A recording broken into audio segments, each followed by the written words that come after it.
자, 오늘은 논을 지은 인연분 그 구체적인 이유를 밝히다. 구체적인 이유를 밝혀줘야 뭐가 끊어지겠습니까? 의심이 끊어진다. 이래서 이제 제가 제목을 첫째는 논을 지은 그 인연을 밝혔고 두 번째 와서는 구체적인 그 까닭을 밝힌다. 이 부분에 이제 들어가겠습니다. 문왈, 그 문왈만 3번 읽도록 하겠습니다. 문왈 수다라 중에 견유 차법이연을 하수 중설이니 고 문왈 수다라 중에 구유 차법이연을 하수 중설이니 있고 문날 수다라 중에 구유 차법이연을 하수 중설이니 있고. 자, 묻는다. 묻기를 수다라 중에도 부처님 84,000 경전 가운데 이러한 법이 다 갖춰져가 있다. 그러니까 이 비분의 법과 의라는 거, 중생심이 뭐고 마음의 본체는 뭐고 마음의 모양은 뭐고 마음의 작용은 무엇이라고 하는 것과 건수이익분 이렇게 열심히 법화경을 읽게 되면 무슨 공덕이 있고 하암경을 읽게 되면 무슨 공덕이 있고 경전에 숱하게 그런 게 많이 있지 않습니까? 그죠? 그런데도 굳이 이고덕락이라고 하는 그런 맥점을 가지고 얘기를 할 것 같으면 이렇게 구구절절하게 그대께서 이 기신론을 지을 필요가 있겠느냐. 불필요한데 가만히 생각해 보니까 당신 좀 똑똑하다고 명예와 또 내지는 책 팔아가지고 판권 이 인쇄비 받아 먹으려고 이게 하는 게 아닌가. 이렇게 이제 의심을 하는 거죠. 의심을 하니까 간략하게 딱 부러지게 간략하게 답하고 뒤에는 이제 강석, 널리 이제 해석을 하게 됩니다. 간략하게는 이렇습니다. 답왈호대 수다라 중에 수유 차법이나 이희 중생 근행 부등하고 수의 연별이니라. 답왈 수다라 중에 수유 차법이나 이 중생 근행 부등하고 수의 연별이니. 답왈 수다라 중에 수유 차법이나 이 중생 근행 부등하고 수의 연별이니라. 이제 간략하게 먼저 답을 합니다. 나중에는 이제 구체적으로 이제 답을 하게 되죠. 수다라, 비록 부처님 대장경 속에서 비록 이러한 법이 있다 할지라도 중생들의 근기와 수행이 같지 아니하고 그걸 수지하고 이해하는 인연도 다 다른 까닭이다. 뭐 이것은 뭐 굳이 비유하자면 법화경 같은 데는 약초유품 같은 데는 이제 비유할 수가 있겠죠. 약초라고 비유했는 거는 성문의 근기를 가지고 약초라고 한다 했죠. 저 산에는 소나무같이 웅장한 나무들은 대보살의 근기라고 한다면은 그 약초 같은 근기는 이제 이성의 근기라고 이렇게 얘기하고 약초도 못 되고 잡초 같은 게 있잖아요. 잡초나 내지는 잡초만 되면 그래도 속꼬리라도 되니까 다행인데 독초가 되는 수가 있거든 사람들이. 하늘에서 내리는 비는 한결같은데 어떤 사람은 독초가 되고 아주 남 해코지 하다가 한 세상 가게 되고 어떤 사람은 남인데 별반 도움은 없어도 해는 안 끼치는 잡초 어떤 사람은 큰 힘은 되지 않더라도 남의 뭐 기둥이 되고 대들보가 되는 그런 동양의 힘은 없다 하더라도 약으로서 아픈 사람들 며칠 곤란하고 이런 사람들은 뭐 사성제법이라든지 12인연법을 해서 자기 참선하는 거 염불하는 걸 해서 쫀쫀하게 해가지고 남 구제해 줄 수 있는 근기들 약초 유품에 법화경에 자세하게 되어 있죠. 뭐 그거 이상으로 좀 이제 능가한다라면은 그 큰 제목이 될 만한 총림에 살 만한 그런 보살의 근기 이런 걸 가지고 그 나무와 같다고 이렇게 얘기를 하죠. 문수보살, 간센보살, 뭐 지장보살 이런 분들은 큰 나무와 같다 이렇게 하죠. 그래서 그 나무에 기대면 우리 치문 배울 때 뭐 배웠습니까? 어성지가는 상용천심이요 모중지목은 미면삼척이라. 째면한 띠뿔 옆에 이 지금 동아사 이게 한문불전성가대학원 요런 데서 좀 귀찮고 어떻고 하시더라도 같이 탁마하시면서 이렇게 살면은 어성지갈이 되고 소나무를 기댄 칙이라 돼가지고 내 자신이 지금 이제까지 살아온 여러 가지 형편으로 볼 때 변변하지 못하더라도 뭐 부처님 법에 정정당당하게 기대가지고 사니까 귀신론 같은 거는 정말 희유한 법이거든. 정말 이게 중히 보더라도 희유한 법이거든요. 요런데 기대서 살면은 뭐 듣기 싫고 귀 따갑고 힘들고 졸리고 깨어른 것도 있지만 그것도 제복 받아가면서 하다 보면 어느 날 상용천심이라 소나무에 기대가지고 치기 지 혼자 놔두면 땅이나 질이 멸렬하게 길 텐데 하늘 꼭대기까지 올라간단 말이죠. 능수화처럼. 능수화 심어놓으면 소나무에 붙여놓으면 하늘 끝까지 가지 않습니까? 하늘 끝까지 올라간다 해서 능수화 아닙니까? 그런데 그 능수화도 알아보지 못해가지고 요새 사람들은 능수화를 담벼락에 붙여놓고 올라가도 못해. 그건 능수화가 아니라 담장하지 담장하. 장미나 그거 심어야지. 그 능수화를 그거 심어가지고. 그 중국 그 백마사라고 하는 최초의 불교 들어온 절에 거기 가면은 대웅전 앞에 원백나무, 뜰 앞에 잣나무가 아니고 뜰 앞에 척백나무도 아니고 뜰 앞에 원백나무더만. 소림사도 가니까 뜰 앞에 원백나무가 있고. 모든 절에는 가니까 범어사도 뜰 앞에 그 원백, 그 다음에 뭐죠? 편백, 이런 게 있었죠. 편백이나 원백이나 척백이나 이거는 전부 향나무입니다. 향나무. 그래서 굳이 절에서는 생향을 연기를 내면서 피우지 않아도 절 안에 향나무를 이제 뭐 범어사도 지금 뭐 대웅 옆에 향나무 있습니다만은 그런 거 향나무를 갖다가 심어놓고 이런 것들은 그냥 이는 바람결에 자연스럽게 향기롭게 그냥 대웅전에 부처님한테 향공양 올린다는 이런 뜻이죠. 그런 데다가 이제 향나무 옆에다가 능수화를 붙여놓고 이렇게 하면은 좀 의미가 있죠. 여기 지금 말씀드리자면 그게 능수화 같은 것도 아무 데나 붙여서는 안 되고 우리도 건기가 좀 부족하더라도 요 귀신놈 같은 요런 선지식하고 이렇게 같이 붙어서 살아야 돼요. 왜든 간에. 이걸 저 뒤에 가면은 외연이라고 그래요. 예, 외연.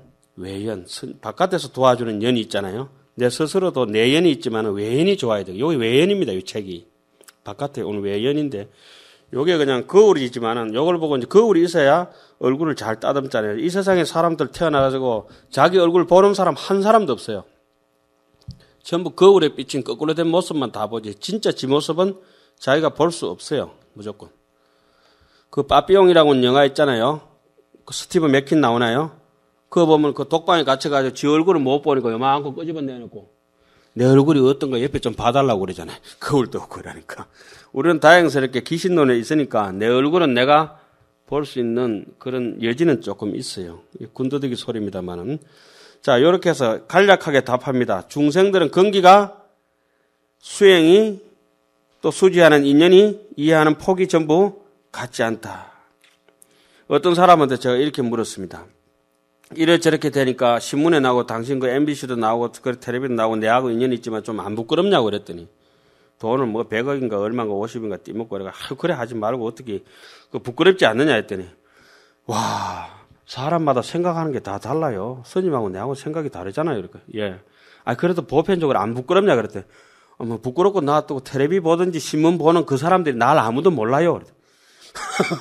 야 기가 차네 기가 차. 아무리 신문에 나고 텔레비전 나고 해도 그 사람들하고 내하고는 같이 살아가지 않는다. 그게 이제 우리 귀신론 보면 배우면서 저 뒤에 오이백법 중에 체크해서 넘어가겠지만 그건 무참무게라 그래요. 뻔뻔스러운 중수번뇌에 떨어져가 있는 거예요. 무참무게. 스스로도 부끄러운 줄 모르고 남인데도 부끄러운 줄 모르는 거라. 아, 사람 생각하기 나름인데 그 사람들 신문 보는 사람들 자기 아무도 모른대. 야, 기가 찬다. 여러분들 얘기만 하면 누군지 알아요. 그래 도저히 안 되겠다. 여기도 보면은 중생들의 건기는 다 다르다. 어떤 건기냐? 이른바 소위 거기부터 들어가겠습니다. 소위 열애 제세엔 중생이 근하고 능설지인도 색심업성하야 원엄일련의 이류 등의 할세 적불수논니여다. 소위 열애 제세엔 중생이 근하고 능설지인도 색심업성하야 원업 밀련의 이류 등의 할세적 불수논이여다 소위 열의 제세엔 중생이 근하고 능설지인 색심업성하야 원업 밀련의 이류 등의 할세적 불수논이여다. 이른바 열애께서 세상에 계실 때는, 부처님 계실 때는 중생의 근기가 영리하고 설하는 사람도, 중생의 배우는 제자가, 그러니까 들을 만한 사람이 들을 만하고 법을 설할 만한 사람이 설한다. 참 대단하죠. 우리가 경전에 보면 전부 그렇죠. 부처님께 법을 청할 때 들을 만한 사람이 듣고 설할 만한 사람이 설했기 때문에 오늘 이날 이때까지 남아있는 것 아니겠습니까? 중생의 근기가 영리하고 설하는 사람도 뭔가 마음에 업이 수성하여, 부처님이 몇 상이죠? 32상. 4월 8일 탄생하셔가지고 48이 32상이죠. 예? 부처님 48이 32상이라는 게 그런 뜻입니다. 부처님 탄생하실 때 4월 8일 날 탄생하셨기 때문에 그는 사홍소원으로서 8정도를 가지고 일체 중생을 제도하겠다. 예. 천상천하의 유아독존, 뭐죠? 일체계고 아당 안지, 이런 대목 있지 않습니까? 사홍소원으로 8정도로 일체 중생 제도하니까 4월 8일 탄생하셨는지 안 하셨는지는 불확실한데 그날이 좋으니까 탄생하셨습니다. 그래서 부처님 탄생하신 날은 달이 딱 반달입니다. 반달. 완성이 아닙니다. 책엔 제가 살펴보니까 2월 8일도 있고 2월 보름도 있고 4월 8일도 있고 4월 보름도 있고 여러 가지가 있습니다만은 우리 북방 대성 한국 불교에서 정의해 놓은 거는 4월 8일입니다. 예. 뭐 니용경은 좀 다르게 되어 있고 열반경이 다르게 되고 이렇게 전부 다르게 되어 있습니다. 경전마다. 그런데 우리가 정했을 때는 그렇게 정했습니다. 그 2월 8일 날 출가하신 거는 세속을 떠나서 이 속죄를 버리고 생멸을 버리고 진여를 향해서 가기 때문에 2월 달 하나를 버리고 하나를 취하기 때문에 2월 8일 날 출가를 하십니다. 유성 출가를 합니다. 성을 넘어서 이제 출가를 하시고, 그래서 그때도 무슨 달이겠어요? 반달입니다. 반달. 상현달 반달입니다. 12월 8일 날 드디어 나월 8일 날 도를 이루었습니다. 그날 도를 이루셨는지 안 이루셨는지 불확실합니다. 그러나 우리가 그날 이루었다는 것은 12연기를 다 타파하고 도를 이루었대서 12월 8일 날입니다. 반달입니다. 열반에 드신 날은 복과 지혜가 구족했다. 이엄지 극가라. 두 개의 복과 지혜, 자비와 지혜를 완전히 원만히 구족했기 때문에 2월 보름날, 보름달은 완전 무결입니다. 그래서 부처님 열반을 구경이다, 완전 무결이다, 구경열반이다 이렇게 말씀하죠. 그래서 2월 15일을 부처님 열반일로 정해놓은 까닭도 거기에 있습니다. 좀 더 제가 강의하니까 안 믿으시는 것 같은데, 예? 예, 제 학설이니까 믿어야 됩니다. 자, 그러니까 이제 보름날 되면 부처님 열반에 하실 때, 그때 되면 이제 일락서산이거든요. 월출동이라. 그 보름날 되면 꼭 서산에 해가 집니다. 그러니까 동쪽에는 반드시 달이 뜹니다. 그래서 서쪽에 지는 해와 열반 드는 해와 동쪽에 떠오르는 보름달이 마주보기 때문에 보름달을 멀리서 마주본 데서 망월이라 합니다. 우리 저기 북한산 망월사 있잖아요. 보름달을 그냥 바라본다고 망월이 아니라 일락서산 월출동이. 해가 지면서, 해가 질 때 보름날만 그래 됩니다. 보름 무렵에 해가 지면서 뭐가 뜹니까? 달이 뜬다. 같이 일락서산 월출동. 그래서 바라볼 망자 망월이라고 합니다. 그래서 망월이란 말은 만월이라고도 하고 완전 무게를 뜻하는 말이기도 하죠. 그래서 부처님 2월 보름날 열반에 드신 날은 망월 중에도 망월이다. 이렇게 볼 수 있는 것입니다. 이것도 제 학설입니다. 좀 이상합니까? 이거는 제 학설이 아닌 것 같은데 뭐 기억 안 나면 다 제 거라고 이렇게 표절하는 수밖에 없어요. 여러분들이나 저나 거의 표절 인생입니다. 누가 가르쳐 온 줄도 모르면서 듣고 들어가지고 지금 떠드는 말이 경상도 사투리입니다. 보나 안 보나? 경상도 사람들한테 말 배웠을 것이다. 예? 서울 사람들은 서울 사람들한테 말 들으면 뱉으면 전부 그거 서울 말을 합니다. 지 거 아닙니다. 인생은 거의 뭐 99.9가 표절입니다. 표절. 생멸법은 일체 유의법은 전부 표절입니다. 자, 여기서 몸과 마음의 업이 수성하여 원음으로, 원음이라고 하는 거, 요것 때문에 제가 오늘 유인문을 나눠드렸습니다. 나중에 다음 시간에 하도록 하겠습니다. 원음으로 한번 연설하며, 뭐 지문 같은 데 이렇게 나오죠. 동구부선 하시고 이름 연창하셨다. 이런 얘기 나오죠. 원음으로 한번 연설할 때, 원이라고 하는 거는 이겁니다. 보셔요. 아! 이러면 제 목소리가 앞으로도 가고 뒤로도 가고 옆으로도 가고 좌우로 어디든지 갑니다. 제가 이제 택시 타고 가다 가끔씩 택시 기사 아저씨들 좀 놀립니다. 무전이 막 택시에 옵니다. 그죠? 그러면 이 무전이 앞에서 옵니까? 뒤에로 옵니까? 이게 옆으로 옵니까? 물어보면 택시 기사분들은 대충 생각하고 당신 회사 있는 방향에서 온다고 그래요. 이 원음을 모릅니다. 원음이. 여기서 아 이러면 이 소리가 꽉 차가 있기 때문에 사람마다 귀에 들리는 것이 원음이고. 그런데 그것이 전부 다 이제 그 원음과 이름을 원음 1년이라 했는데 이름을 갖다가 원효 스님이 해석을 너무 잘해 놔가지고 그걸 갖다 여러분들한테 드렸습니다. 원음은 이겁니다. 보세요. 하나가 일체로 일적 일체면 원음입니다. 그 하늘에 달이 하나 떠가지고 어떻습니까? 청강유수 청강월이 되면은 원음입니다. 원음. 그 부처님이 한번 연설을 하셔가지고 모두 다 이해하면은 원음 설법이 되신 겁니다. 그런데 그 모든 들었던 소리가 기결점은 어디에서 나왔습니까? 이름에서 나왔습니다. 그죠? 이름이고 원음이고. 그러면 아 이걸 두고 우보익생 만허공 중생수기 덕리 아무리 여기서 강의를 하더라도 자기의 깜냥만큼 전부 다 알아들을 수밖에 없다. 어떤 사람은 좋다 하기도 하고 어떤 사람은 강의가 싱겁다 하기도 하고 그래서 뭘 하나 마련해야 했습니까? 간장 종지를 하나씩 마련해가지고 각자 이제 맞춰서 이제 들어야 됩니다. 제 강의는 또 이렇게 정제되지 않은 강의이기 때문에 인인이 전부 여가지가 하나씩 필요하실 겁니다.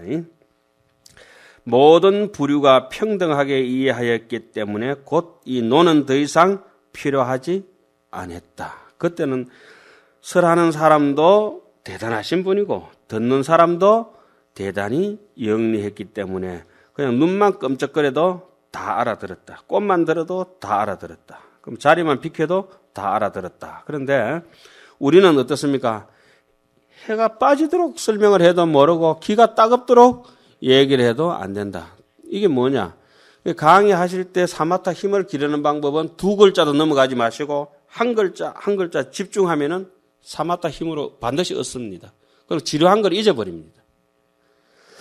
그러니까 여기까지가 이제 앞에는 간략하게 답하고 뒤에는 널리 답하는 것 중에서 이제 간단한 거 그 앞에 총체적으로 하나 끝내고 여기까지는 이제 뭡니까 부처님 제세시를 설명했고 그 다음에 밑에 그 양열의 멸후의 얘기 있지 않습니까? 이 다음 시간 할 대목은 부처님 돌아가시고 난 뒤에는 어떻게 일이 벌어졌느냐 요거에 대해서 자세하게 설명해 놨습니다. 예, 오늘 첫 시간을 이렇게 해서 마치도록 하겠습니다.